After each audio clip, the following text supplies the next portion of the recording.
So, ladies and gentlemen, we want to examine a few things. This audio from these two businessmen, Mr. Hassan and the gentleman from Separate. So let us do that. Please remember to like and share the video. Share the video with at least 20 people. Share it by your status. Share it everywhere. I need to get this channel back on and popping and up and running and on focus with, you know, what's going on and what I'm very passionate about, which is the state of the country and its growth, or lack thereof moving forward and how we can change things, isn't it? So recently the PIOJ came out and they said that poverty was down 8.2 in 2023. Like I said, the Prime Minister's budget speech, we have the screenshot. I'm not even going to put up the screen. I might post it on a separate, like on a chart or something. But it was clear in his budget speech, you guys can do your research, that he said that poverty in 2023 was down 12.2%.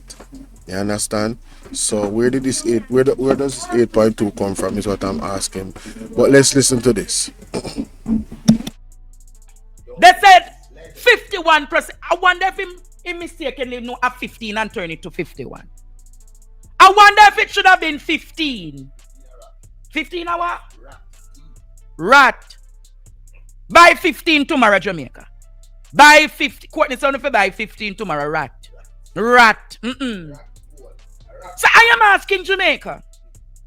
If 51 him say them say is voters, them canvas 1,602 Jamaicans who said they're on the voters list. And out of that, Jamaica, they're telling you and I tonight that what? 51% of those voters. Anything can really go so. But you know, how you know the narratives are bad and the narratives are poor? Wait, no, Courtney. Wait. Blue dot. I tell you, Jamaica. You see how they are deliberate in feeding you bad information. Because people are seeing embarrassing. And he needs some milk. PNP going lose. It is a deliberate strategy to create political apathy amongst the people in a court. It is a deliberate strategy by Nationwide and Blue Dot to create political apathy. So that people say, boy, Labour right to go with me now, but I put my vote. But people of Jamaica,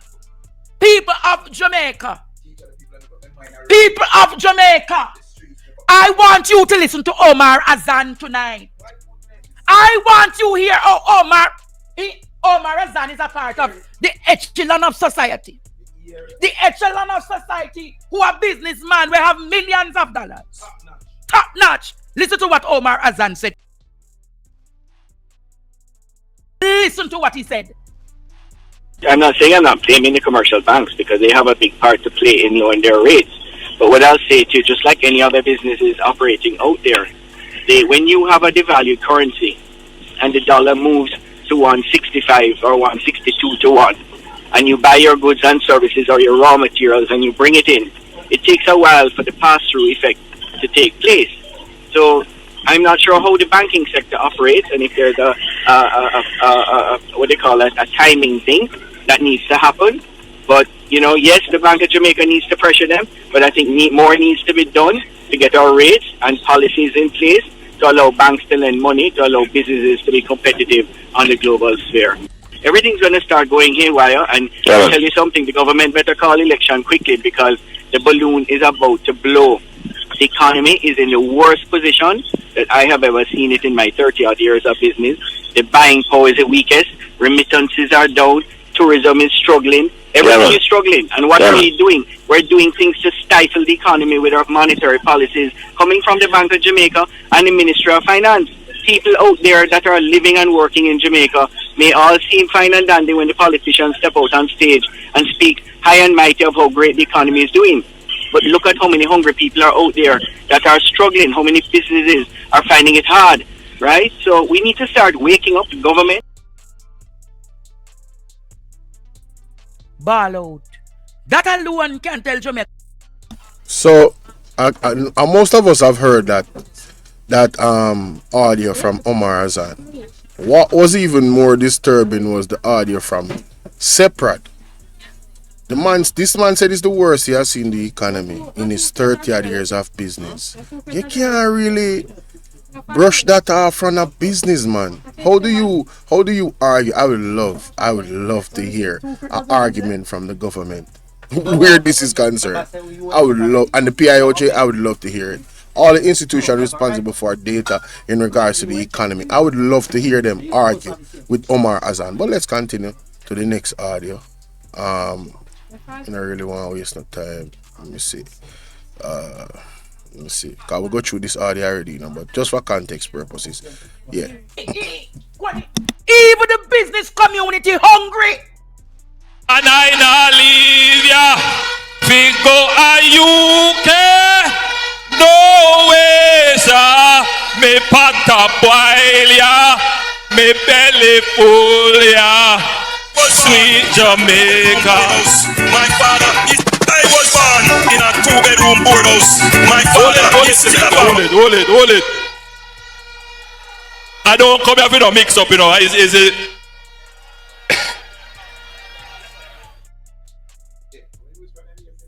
Jamaica, the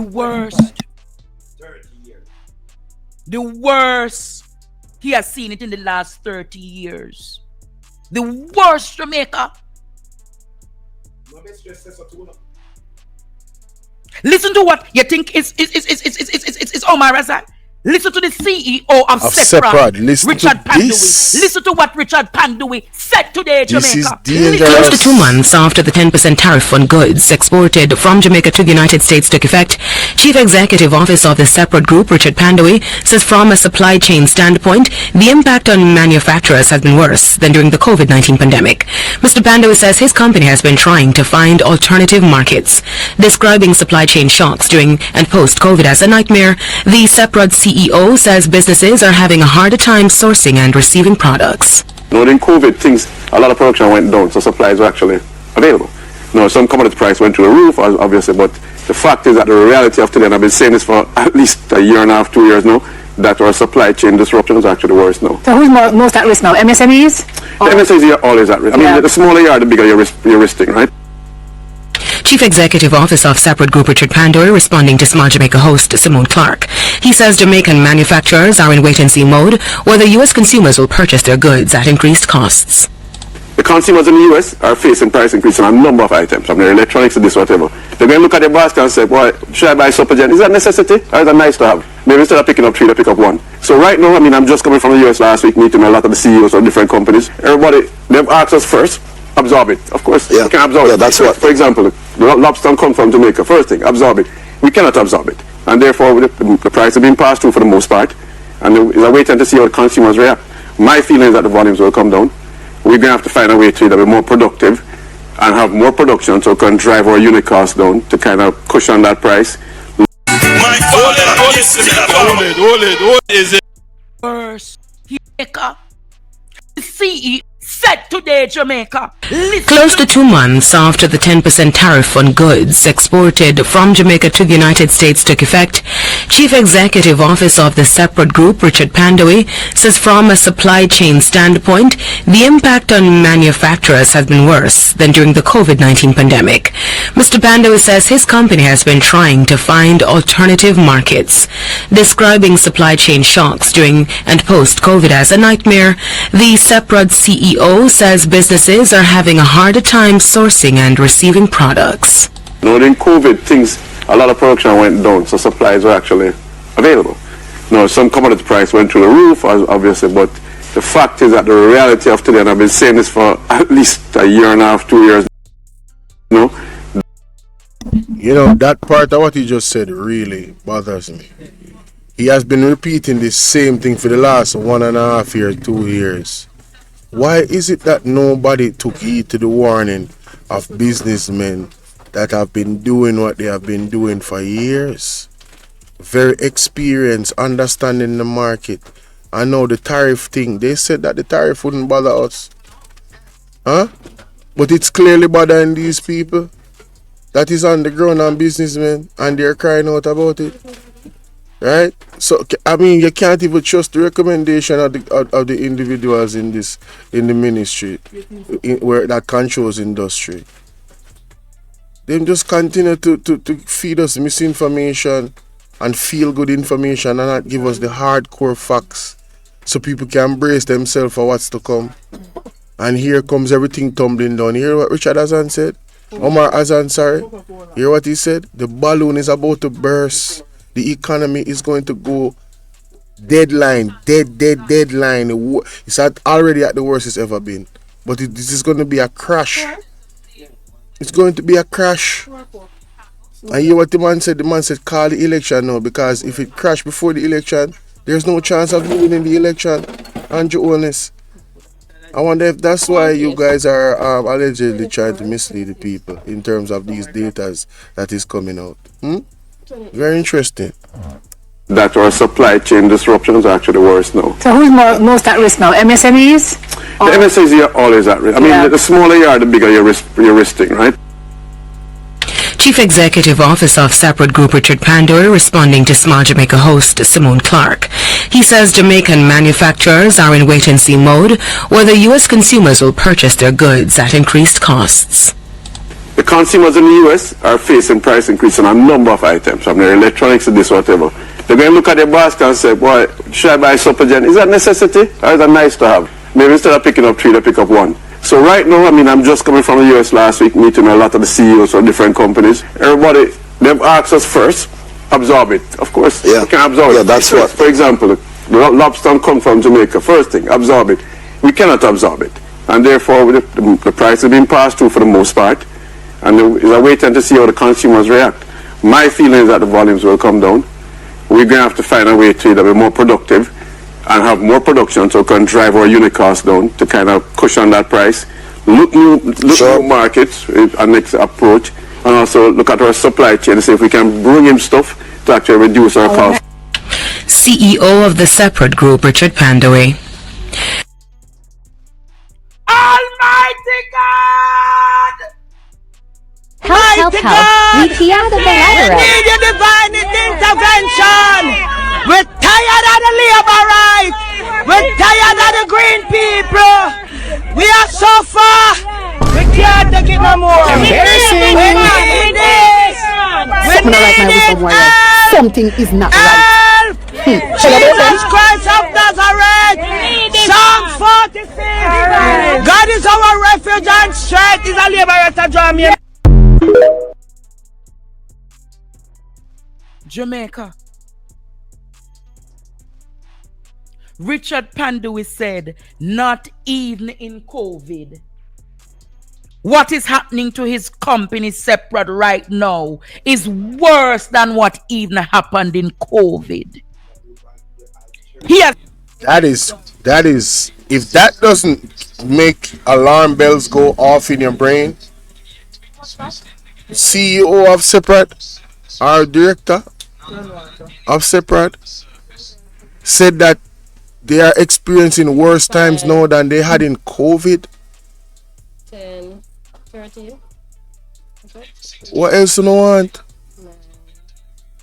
What else you want? You want to go do some research. Like, if you can't look around and see say we now in bad state, really, numbers don't lie. You understand what I say? Numbers don't lie.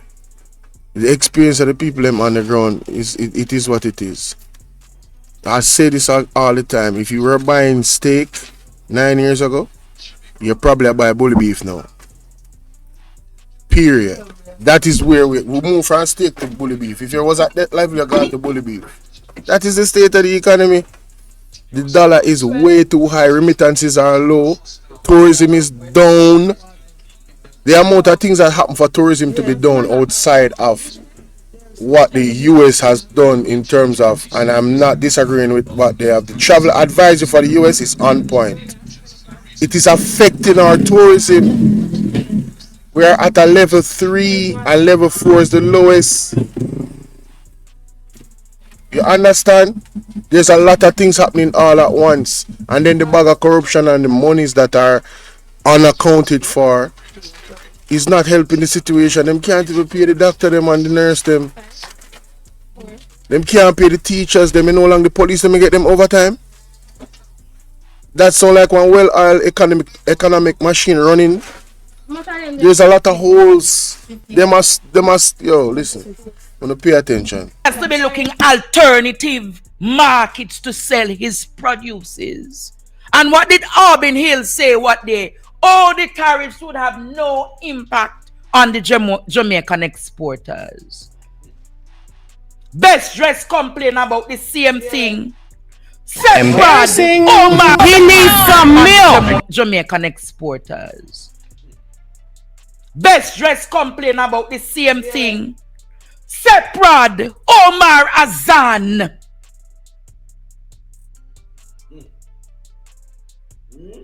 People of Jamaica.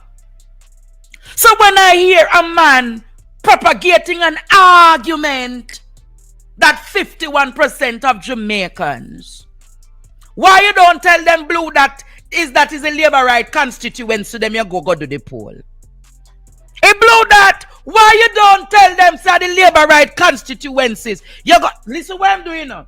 He went into the 41 constituencies that voted jail, the 49 that they voted the JLP, and went into their strongholds. Therefore, the strongholds would give you a reflection of the 51%.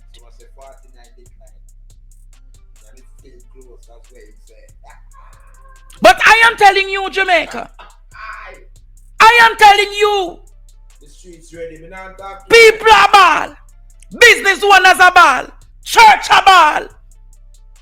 Hustlers are ball. Everybody are ball, you know, Courtney. Everyone, the only people them when are ball are the entertainers who left Jamaica like Cartel, Beanie Man, Bujo, and Bounty. Everybody else are ball. Everybody are ball, Jamaica. Ball out! Whoa, yo. We need help, Jesus. Jamaica need help. Shift the parliament. Shift the election. Shift everything.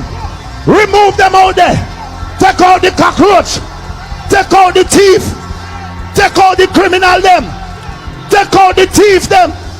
Take out the murderer them. Take out the gang leader them. Out of parliament. Take them out. From Portland. Take them out. I hear Portland. Me I go to Portland. Why me I travel to Portland? Take out somebody. Man or woman. If they were doing so well, can you all like up this live tonight, Jamaica?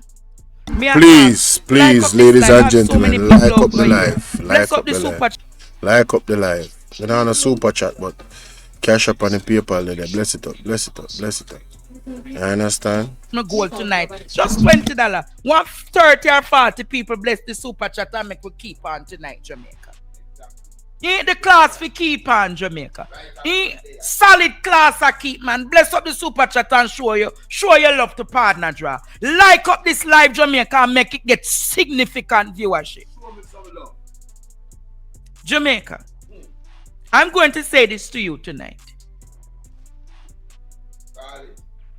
If it is that the poll was doing so well, if it is that 51% of voters believe that the JLP is equipped to address Jamaica's problem, don't you believe, Jamaica, that this so-called master chess player would have gone to the polls, Courtney? If it is that so many people believe in him, don't you think he would have called the election? I am asking again. Don't you believe, Jamaica, if he was doing so well, when you see the man up in left cabinet, to go up a call Samuda, when you see him up in left cabinet, to go a call Samuda, all is not well. Alright, so I don't really want to forget in that part. But I want to stick to the state of the economy. We all know that things are not going well with them. Honestly, there's no doubt about it. It's very, very rocky ground. They're doing their best to try and keep things in house, but there's a lot of people within the organization that is very disgruntled, and they want to see the back of Andrew still. And the people them inside them party want him out, you know. Man, they want to see back of him, man, because they're close to the situation, so they are seeing things that we are not privy to, and them see him one quietly want to get rid of him from out of them party. It appears to be that way, ladies and gentlemen. That's just my opinion. Oh, I could be wrong. But I don't think I'm wrong. But back to the issue of our economy. I think we all need to brace ourselves. You know, if you have the ability to put certain things down in bulk, because the prices of things are going to go all the way up. It is going to get way worse before we are rescued from this corrupt government. You understand? Because they have claimed that they don't want to, or they are not going to give up Jamaica to the PMP as if they own the place. I don't know. That's a whole nother conversation. But a democratic process is to happen, and I want to encourage each and every one of you to come out. Do not be distracted by the propaganda. Come out and exercise the right to vote. Exercise a democratic right, a right that we were blessed to get because of people that came before us and sacrificed and rebelled and fought for those rights. So it is incumbent upon us to make sure that we respect our ancestors that fought for those rights and come out and exercise our vote. I can't tell you who to vote for. That is undemocratic. But all I can do is open up your mind to the reality. What's up, Ryan Campbell? Salute to you, my brother. All I can do is open up your mind to the reality of what is actually going on in this space, and this is why I chose to do this. To do this video. No, there's one more thing I should have shared, just to cap this off. Yes, I believe, not to cap this whole entire live off, but to cap this particular recording that I'm doing right now off. There's one more thing, because you see the Queen of the South, she's doing the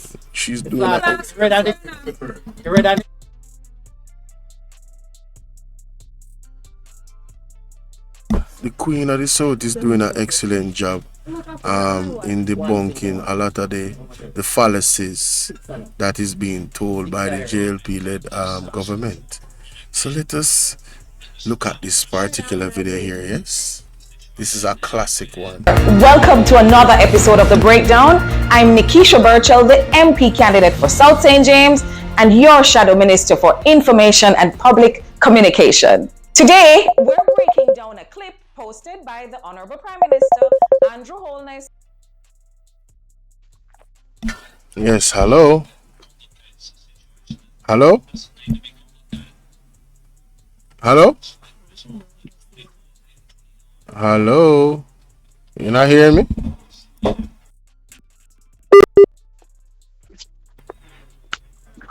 Hello? Hello? Wow. Hello, are you hearing me? I guess the person called me and don't realize. Anyway. On the X platform, formerly known as Twitter. He wants to talk about achievements. Yeah.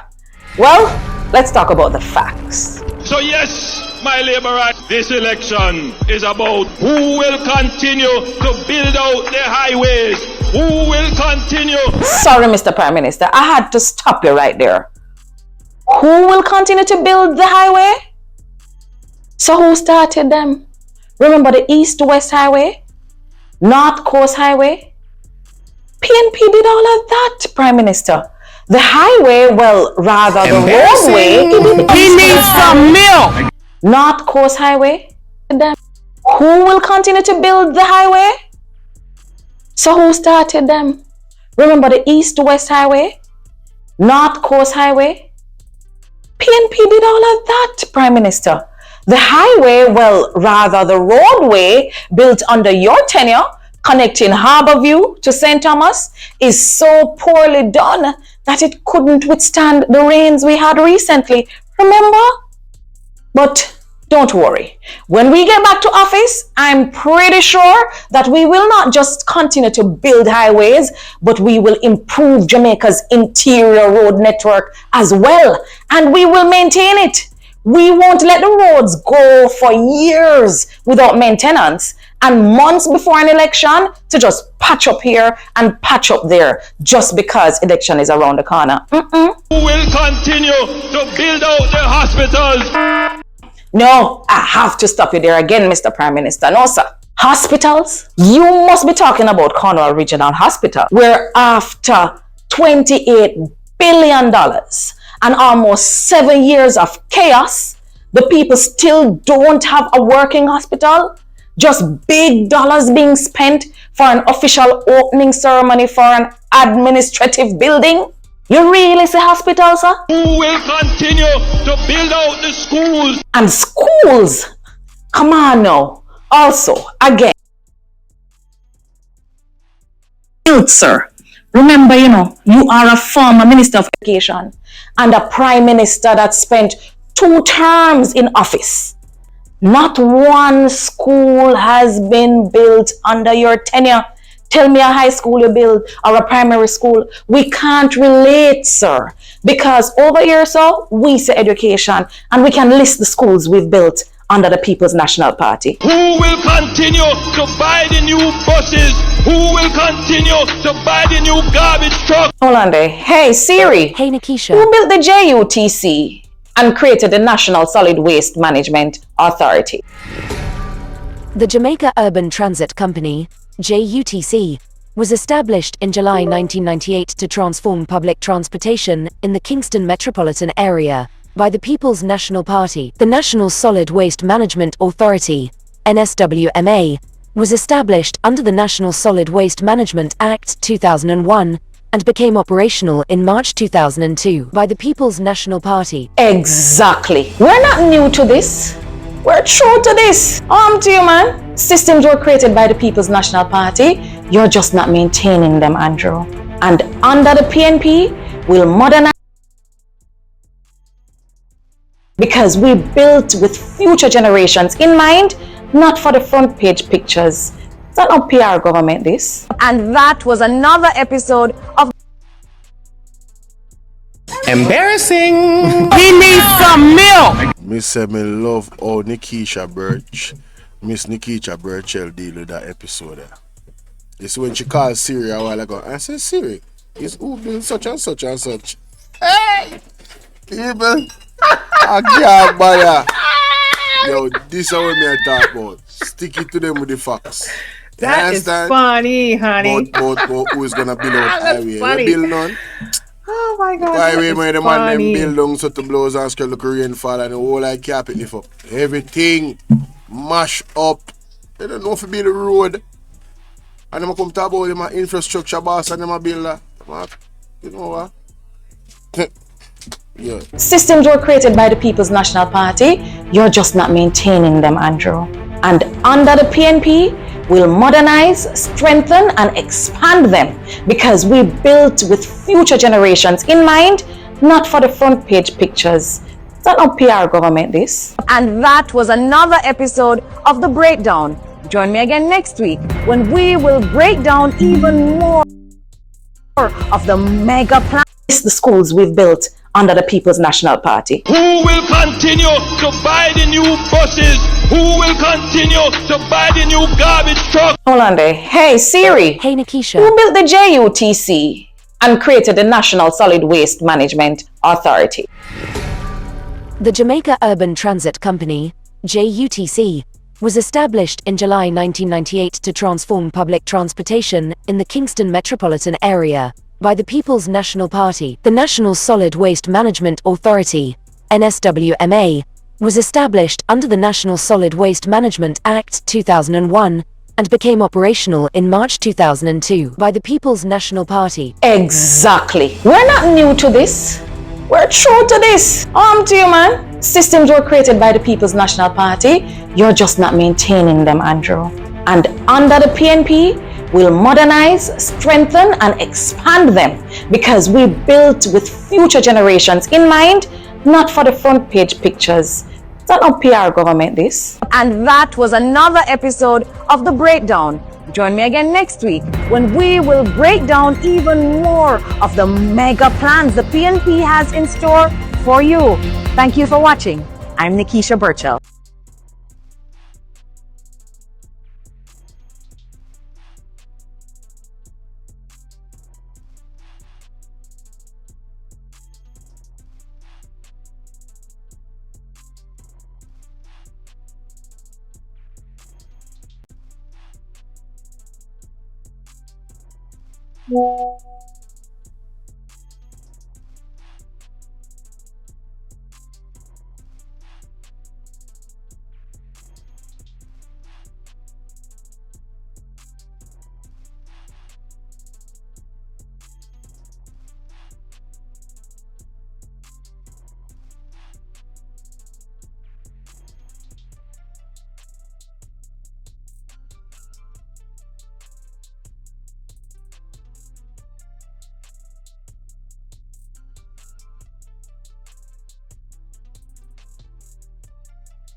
Sorry about that. Sorry about that, good people. Alright, so after that, let me know what you think in the comment section again.